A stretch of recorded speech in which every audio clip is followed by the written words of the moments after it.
Okay, final weapon part 1. First thing I have to say about this stage is fuck the first segment. It might only be about 20 seconds long, but it killed easily 95% of my attempts through this. Mostly because, although those missile enemies aren't really a problem if you take the time to pick them off one by one, actually finding a method to go through there and a respectable amount of speed took forever. And I really can't tell why. It's not like it's the most complex, assortment of enemies you've ever seen. The second area here is definitely more cumbersome and it requires more precision, but I don't know. Something about that first area just hung me up. Now, the double fight here, and actually even my fight with the general, they're both done, I guess, acceptably, but my nerves are, like in the Frost Wallace run, pretty frazzled because, like I said, I just so rarely get a successful attempt for the actual level, so I probably take my sweet time firing a few of those shots off. Biggest part, yeah, see that one. Now normally I could shoot him before he actually gets that crescent off, but this time I wasted a shot on it.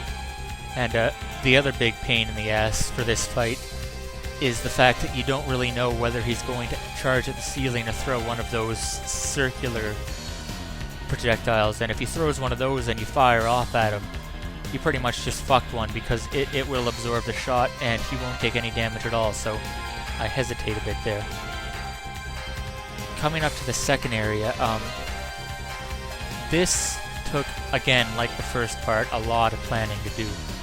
Mostly, I obviously have to take the lower path because you need to use lightning web to get through the upper one, and I don't have that luxury during this challenge, so I'm stuck with a lot of footwork here.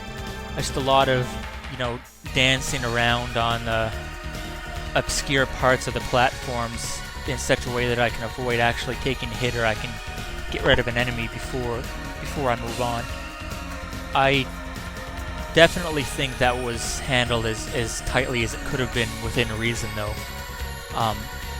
I tried a few different approaches to jumping over those enemies instead of destroying them, but I had to pause myself so damned much that that's from my own experiments, that's the fastest way I could have gone about it.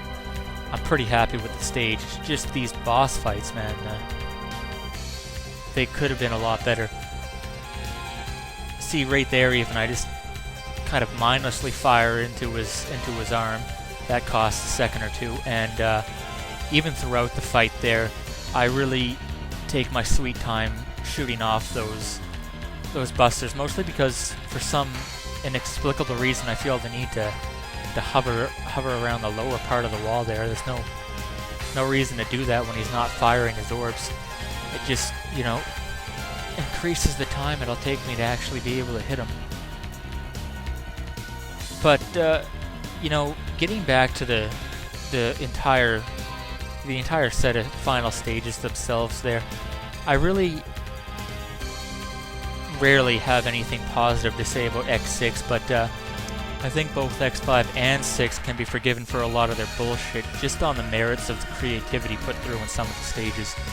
I mean, sure, Gates Lab crosses the fucking line of bullshit more than once, but I don't know, they never recycle a trap in those. There's always something new. Bring back a lot of the shit from the old stages. It just feels more fulfilled to me than X4's, short, gray, and uniform approach. Anyway, opinions aside, that'll cut this one, and up next are the boss free fights.